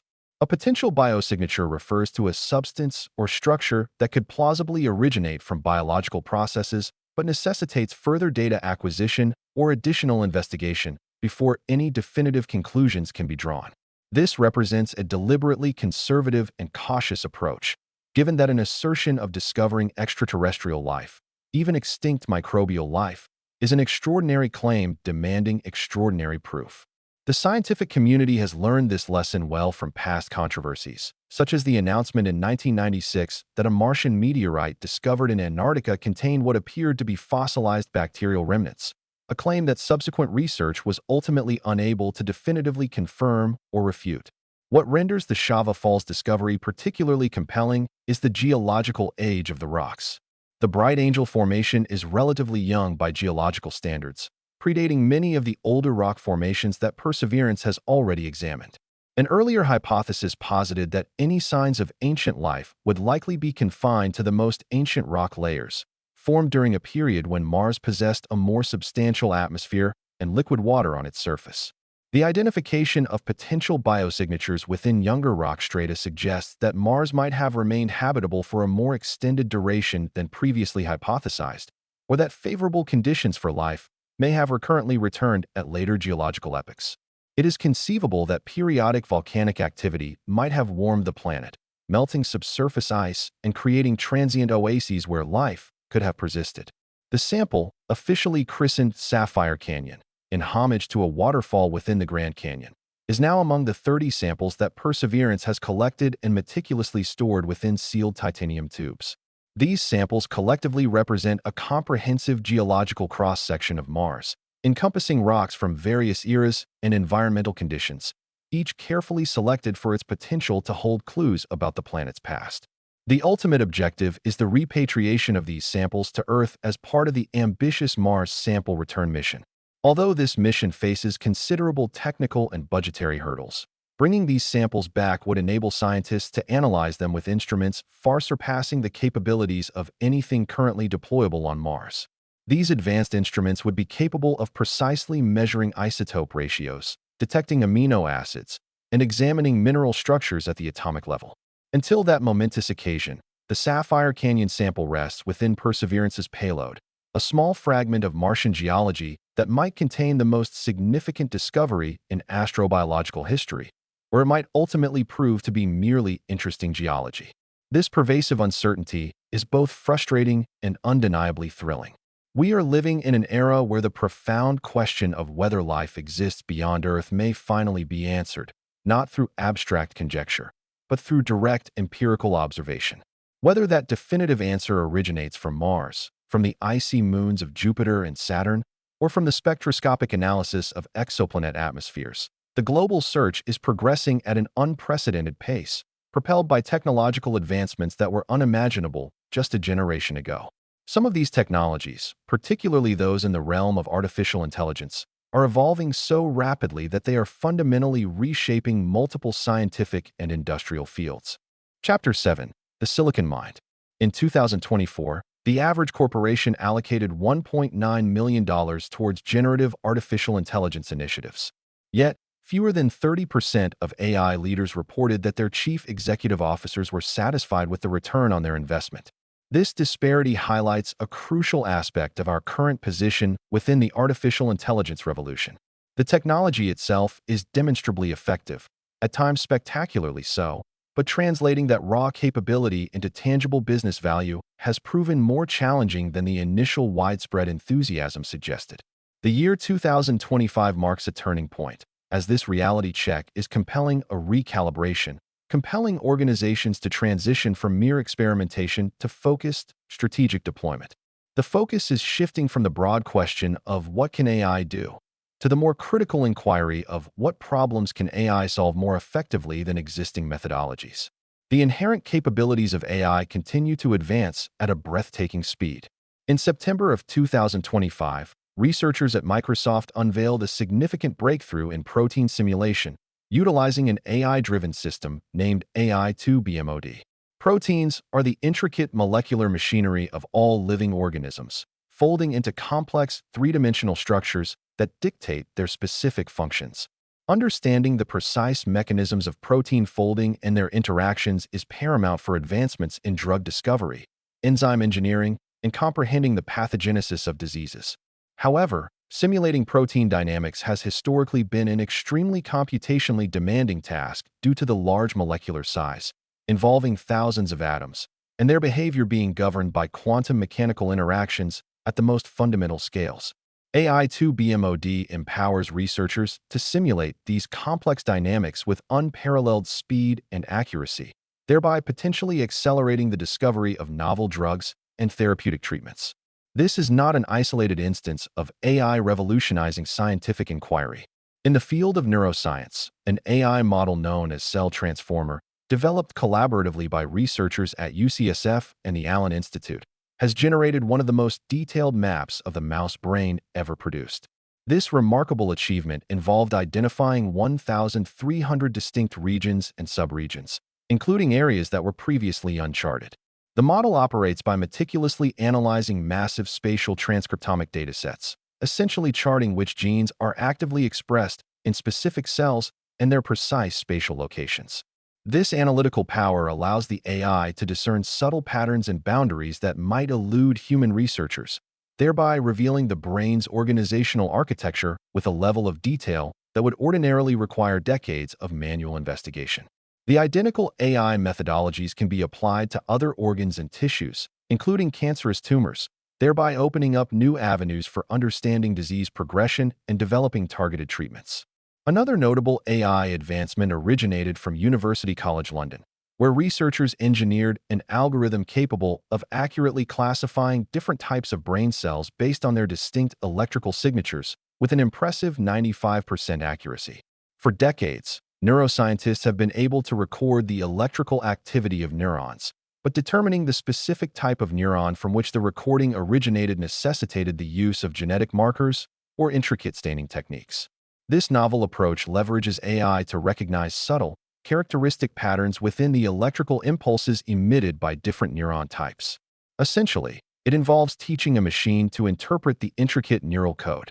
The implications for developing advanced brain-computer interfaces and for devising effective treatments for neurological disorders, such as epilepsy, are substantial.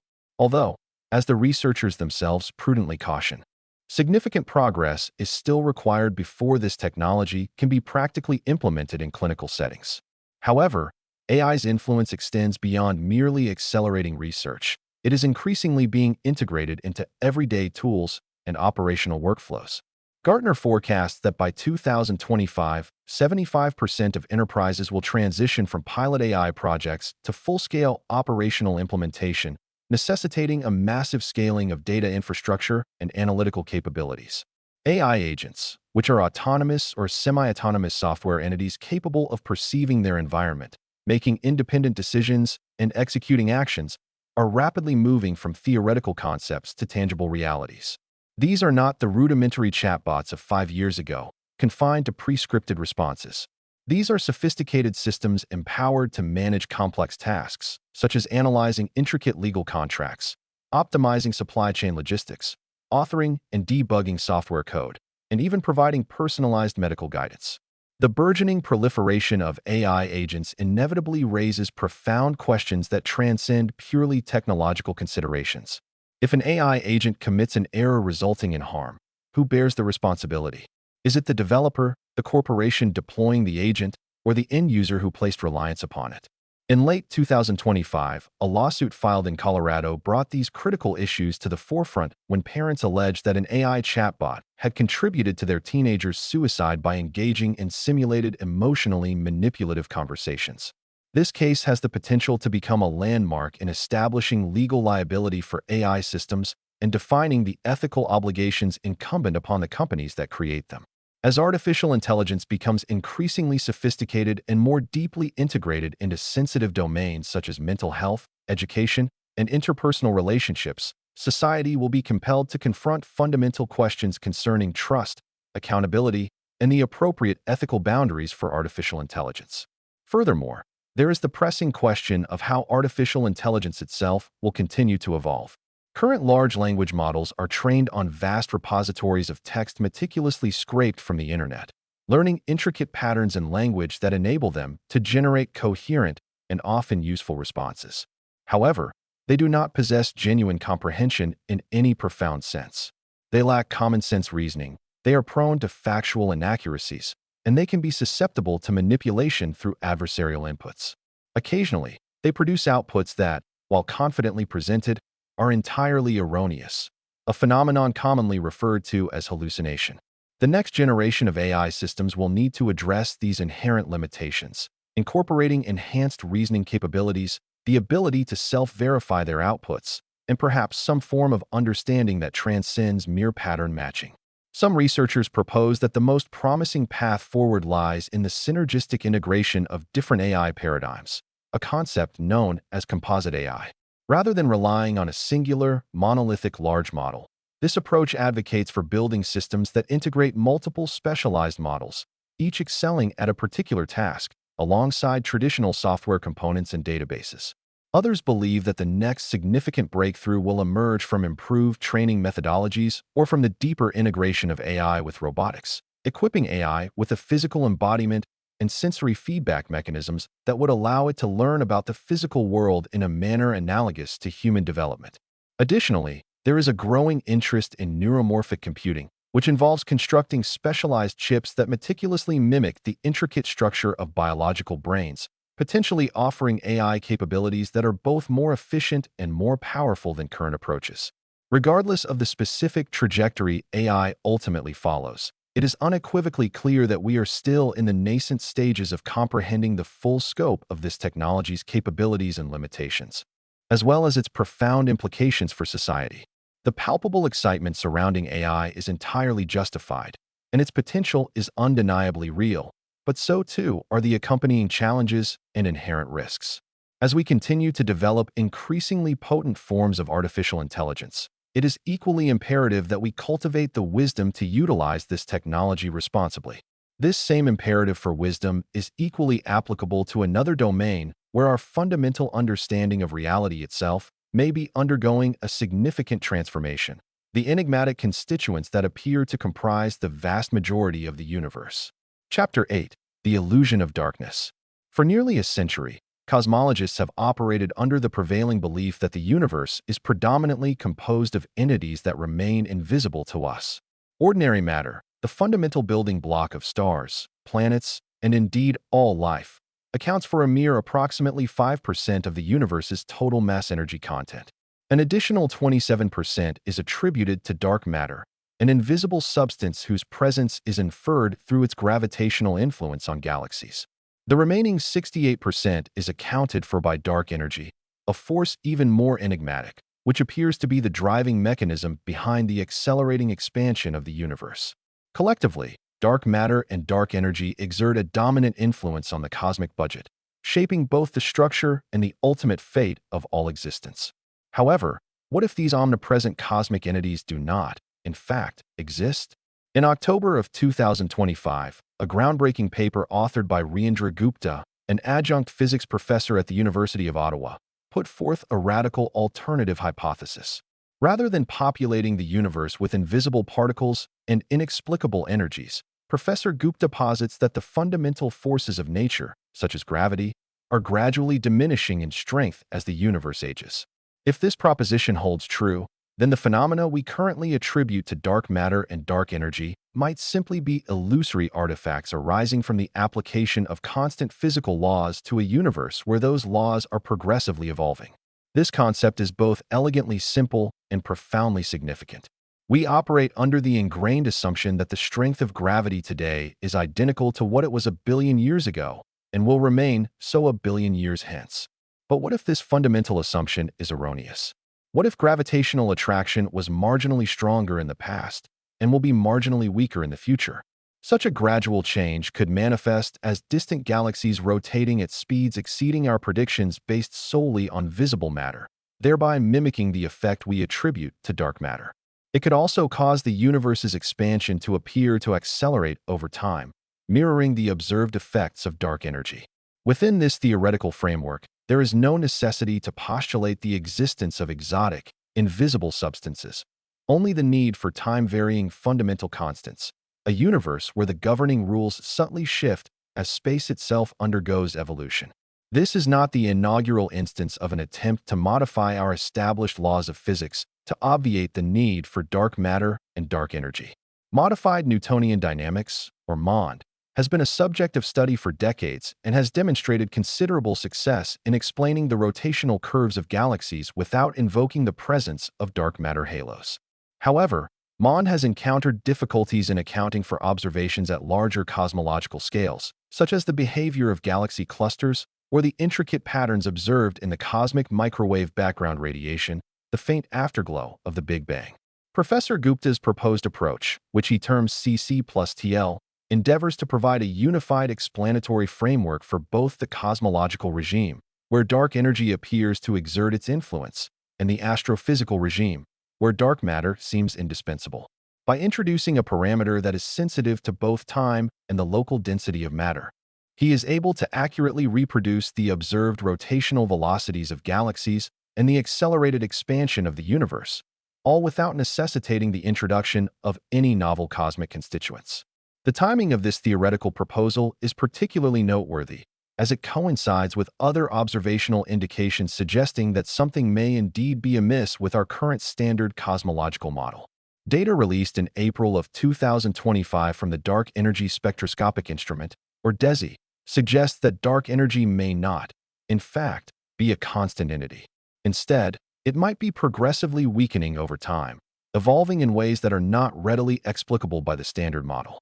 If dark energy is indeed dynamic, then our existing theories require revision.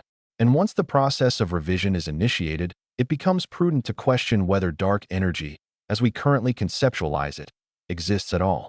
Concurrently, experimental efforts dedicated to the direct detection of dark matter particles continue to yield null results. The LUX Zeppelin detector, hitherto the most sensitive dark matter detector ever constructed, has been operational for an extended period without detecting any conclusive evidence. The establishment of strict boundaries for the characteristics of hypothetical dark matter particles has progressively eliminated vast territories of theoretical possibilities. Each instance of a null result renders the remaining potential identities for dark matter more peculiar and less probable. A segment of the scientific community is beginning to question whether the object of their search truly exists, akin to ancient stargazers who continually added more complex celestial spheres to salvage the geocentric model of the cosmos. Nevertheless, dismissing dark matter and dark energy is not a straightforward endeavor, given their explanatory power for numerous cosmic phenomena. They account for the rotational speeds of galaxies, the coherence of galaxy clusters, the patterns of gravitational lensing, and the temperature variations observed in the cosmic microwave background radiation. Any competing hypothesis must offer explanations for these phenomena at least as effectively, and ideally superiorly, to the established dark matter and dark energy framework. Gupta's proposed model represents a stride in this direction, but it requires rigorous scrutiny against comprehensive cosmological data before it can be considered a credible alternative to the prevailing model. The profound fascination surrounding this debate stems from its engagement with a fundamental scientific inquiry. How do we ascertain reality? Dark matter and dark energy have never been directly observed. Their presence is inferred from gravitational influences, the movement of visible matter, and the structure of space-time. However, inferences can sometimes be deceptive. For centuries, astronomers operated under the assumption that celestial bodies moved in perfect circles, considering circles the epitome of geometric perfection. The subsequent discovery revealed that planetary orbits are elliptical, a simpler truth once the presumption of perfection was relinquished. Could humanity be making a similar error today, assuming the existence of exotic cosmic constituents when the actual issue might lie with the need to refine our mathematical frameworks? The resolution to these questions will be furnished by an influx of more and superior data. The Vera-C Ryubin Observatory, anticipated to commence operations between the latter part of the year 2025 and the early portion of 2026, will conduct a comprehensive sky survey utilizing the most expansive digital camera ever constructed, capturing images of billions of galaxies with unparalleled granularity. The data acquired will subject dark matter and dark energy models to testing with a precision that current experimental setups cannot replicate. Similarly, the Nancy Grace Roman Space Telescope, slated for launch in the year 2027, will quantify the universe's rate of expansion and chart the distribution of matter across cosmic scales. With the combined efforts of these new instruments and ongoing research, the forthcoming years are poised to elucidate whether dark matter and dark energy are indeed extant phenomena or if a fundamental reevaluation of cosmology is necessitated. Regardless of the outcome, this investigative process unveils a beautiful characteristic of scientific endeavor. It is perpetually evolving. Each resolution spawns further inquiries, and every established certainty eventually encounters a challenge. Occasionally, the most groundbreaking revelations emerge not from the discovery of something entirely new, but from the realization that our prior understanding was incomplete. Chapter 9, titled The Space Between, delves into this narrative. While scientists engage in debates regarding the cosmos's fundamental nature and engineers work on quantum computers and fusion reactors, a more subdued revolution is underway concerning humanity's ventures beyond Earth's atmosphere.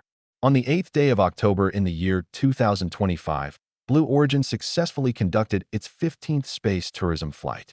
The passengers experienced moments of weightlessness, observed the curvature of Earth against the void of space, and returned safely. For them, this was likely an experience that fundamentally altered their perspective, akin to the overview effect described by astronauts. From the perspective of the space industry, it represented business as usual, another successful voyage in what is rapidly becoming a routine commercial operation. This growing normalization of access to space gains significance when viewed in a broader context. Merely a generation prior, spaceflight was exclusively the purview of governmental agencies and highly trained professional astronauts who underwent years of rigorous preparation and selection. Today, private enterprises are launching paying customers. Although the cost remains prohibitive for the majority, expenses are steadily declining due to technological advancements and increased competition. SpaceX, for instance, has transformed launch capabilities with its reusable rocket technology, drastically reducing the expense of delivering payloads into orbit. Blue Origin is similarly developing its own reusable systems, while other companies are progressing with designs for spaceplanes, orbital hotels, lunar landers, and conceptual Mars missions. The infrastructure currently under development is not solely for leisure. It is laying the foundation for a future where humanity transcends its terrestrial origins to become a multi-planetary species. SpaceX's Starship, recognized as the most powerful and largest rocket ever built, is engineered to transport both cargo and, eventually, humans to the Moon and Mars. NASA's Artemis program aims to facilitate the return of astronauts to the lunar surface, establishing a permanent presence and testing crucial technologies for extended missions. China is concurrently constructing its own space station and has announced intentions for a lunar base. Nations such as India, Japan, and several European countries are actively developing their own spacefaring capabilities. This surge in activity naturally prompts questions about our eventual actions upon reaching these destinations. Space presents an unforgiving environment, devoid of atmosphere and water, characterized by extreme temperature fluctuations and exposed to solar radiation and cosmic rays. The creation of habitats capable of sustaining human life will necessitate solutions in life support, agriculture, manufacturing, and medicine. Resource extraction from asteroids, the Moon, or Mars itself will be essential, as transporting all necessary supplies from Earth is impractical for long-term habitation. Furthermore, reliable energy sources, likely solar power complemented by small nuclear reactors, will be required. The psychological challenges associated with isolation, confinement, and remoteness from Earth must also be addressed. However, perhaps the most fundamental question is the rationale behind pursuing such endeavors. Pragmatic justifications include the acquisition of resources, the advancement of scientific understanding, and the assurance of humanity's enduring survival by diversifying our presence beyond a single planet susceptible to catastrophic events like asteroid impacts or supervolcano eruptions. More aspirational motivations point to inherent human curiosity and the innate drive for exploration, the same impulse that propelled our ancestors from Africa to populate every continent, spurred explorers across vast oceans, and compels scientists to continuously probe the universe's enigmas. Space represents the ultimate frontier, not due to its emptiness, but because of its immense scale and the vast expanse of the unknown, teeming with unimagined potential. Critically, space exploration does not operate in isolation from the scientific and technological advancements previously discussed. Quantum computers may eventually optimize spacecraft trajectories or facilitate novel forms of long-distance interplanetary communication. Fusion reactors could provide the immense power required for propulsion systems capable of reducing transit times to Mars from months to mere weeks. Artificial intelligence will be indispensable for managing the intricate complexities of life support systems, enabling autonomous navigation, and processing the colossal volumes of data gathered by sensors. The ongoing search for biosignatures on Mars or the moons of Jupiter informs our strategies for identifying potential life elsewhere in the cosmos. Everything is interconnected. The universe is not comprised of disparate elements, but rather of intricate relationships, recurring patterns across varying scales, and principles that apply universally. The chemical composition of a comet offers insights into planetary formation. The behavior of a quantum computer reveals fundamental truths about the nature of reality. A fusion reactor emulates the processes occurring within stars. The mapping of a brain by AI demonstrates how complexity arises from simple rules. And a private aerospace enterprise modestly expands the possibility for humans to transition from residents of a single planet to citizens of the solar system. These interconnections are vital, as they underscore that progress is not a linear progression confined to individual fields in isolation. Instead, it flourishes through cross-pollination, where concepts developed in one domain find unforeseen applications in another, and through collaborative efforts involving individuals from diverse disciplines tackling challenges too complex for any single perspective to resolve alone. The breakthroughs anticipated in the year 2025 across quantum computing, fusion energy, Mars exploration, artificial intelligence, cosmology, neuroscience, and space access are not discrete events. They are integral components of a larger narrative concerning human capability and our innate curiosity. Chapter 10, titled The Horizon, commences with reflections on an asteroid that passed undetected and a comet that brightened the October sky, serving as poignant reminders of the universe's dynamic nature and our intrinsically modest, yet significant place within it. We then turn our attention to a distant planet, observing its moons coalesce from a disk of gas and dust, a process mirroring the formation of our own moon billions of years ago. The narrative progresses to quantum computers, now exhibiting a sophistication that suggests they may soon tackle problems beyond the grasp of classical computation, and fusion reactors, sustaining plasma for durations that hint at a future powered by the same reactions that illuminate the stars. Our examination extends to a rock on Mars, which may potentially hold evidence of past extraterrestrial life, though the definitive answer remains elusive and likely will until such samples can be analyzed in terrestrial laboratories. We observe artificial intelligence engaged in mapping brains, simulating protein structures, and posing new questions about autonomy, responsibility, and the very definition of intelligence. The discussion then shifts to proposals suggesting that dark matter and dark energy, the elusive constituents believed to dominate the cosmos, might not exist at all, implying that our current understanding of the universe could be predicated on incomplete mathematical formulations. Furthermore, we note the gradual, incremental increase in accessibility of space travel, moving from a rare occurrence towards a more commonplace prospect. Each of these developments is accompanied by inherent uncertainty. Quantum computers might encounter unforeseen impediments that delay their practical implementation. Fusion reactors could prove more challenging to commercialize than optimistic projections suggest. The potential biosignatures detected on Mars might ultimately be attributed to geological processes rather than biological origins.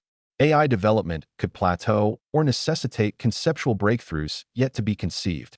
Alternative cosmological models may fail to account for observations as effectively as dark matter and dark energy do.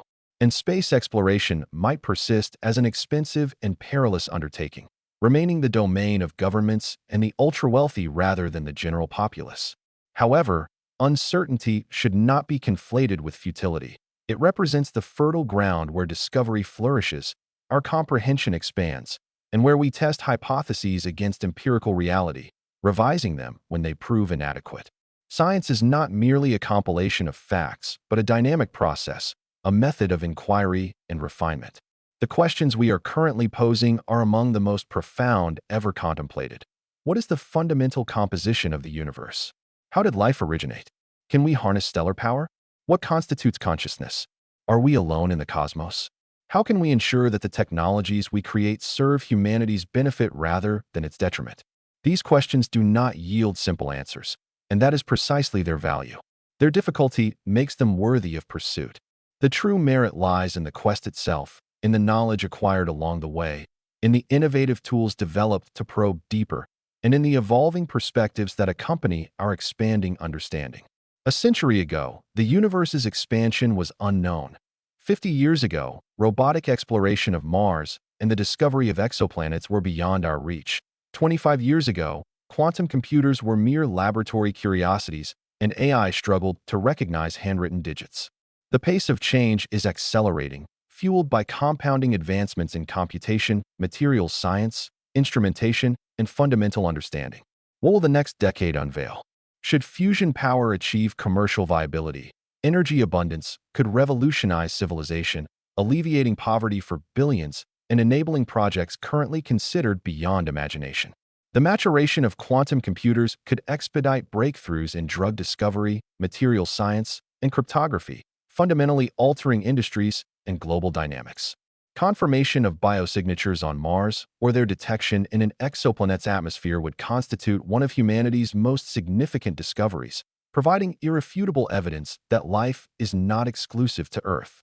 If artificial intelligence continues its trajectory of advancement, it could emerge as a collaborative partner in scientific research, generating hypotheses, designing experiments, and analyzing data on a scale surpassing human capacity. Moreover, if space access continues its democratization, the resources and knowledge of the solar system could become part of the collective human heritage, accessible to future generations in ways we can currently only envision. Yet, these promising possibilities are not without their inherent risks. Technologies are essentially tools, and tools can be wielded for either constructive or destructive purposes.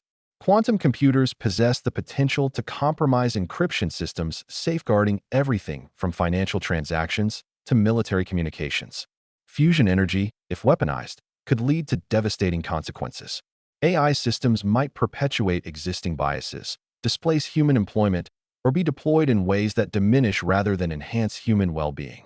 Similarly, unchecked or careless space exploration could result in planetary contamination, the irreversible destruction of irreplaceable scientific sites, or the exacerbation of existing inequalities. Navigating these multifaceted risks demands more than mere technical proficiency. It requires wisdom, ethical consideration, foresight, and a commitment to evaluating not only what we are capable of doing, but also what we ought to do. It necessitates the inclusion of diverse perspectives in decision-making processes, transparency regarding risks and uncertainties, and a humble acknowledgement of the limitations of our knowledge. The scientists and engineers at the forefront of knowledge expansion are acutely aware of these profound responsibilities, even if public discourse often oscillates between portraying technology as an unmitigated savior or an absolute threat, overlooking the nuanced middle ground. The reality is far more intricate. Technology is neither inherently good nor bad. It serves as an amplifier of human intentions and capabilities. In the hands of those with noble aims and appropriate objectives, it can resolve critical problems, alleviate suffering, and broaden horizons. Conversely, in the wrong hands or pursued with short-sighted goals, it can inflict harm. The paramount challenge lies in constructing systems, institutions, and cultural frameworks that guide us toward the former and away from the latter. This responsibility extends to all of us, not solely to scientists and policymakers. Thus, here we stand in October of the year 2025, observing comets brighten, delving into the intricacies of quantum entanglement, learning of plasma record-breaking achievements, and considering potential biosignatures. The universe continues its ageless cosmic ballet. Stars form and perish, galaxies collide, comets arc towards the sun, and moons accrete from nebulae of dust. Life, at least on this solitary blue world, has cultivated the capacity to gaze outward, pose questions, devise instruments that extend our sensory and cognitive reach, and envision futures where the boundaries of the possible recede into the unrecognizable. Thank you for accompanying me on this exploration of recent discoveries and advancements. Should you have found this journey enriching, I encourage you to express your appreciation with a like and subscribe to remain connected as science continues to unveil the universe's enigmatic secrets. The ongoing quest to comprehend our cosmos is ceaseless, and each answer we uncover invariably opens pathways to new mysteries lying just beyond our present horizon. As always, all information presented here is intended for educational purposes, grounded in current research and understanding, which are in constant flux. Continue to look skyward, persist in asking questions, and remember that we are all integral participants in this grand unfolding narrative. Until our next encounter, regardless of your geographical location or the current time, good night.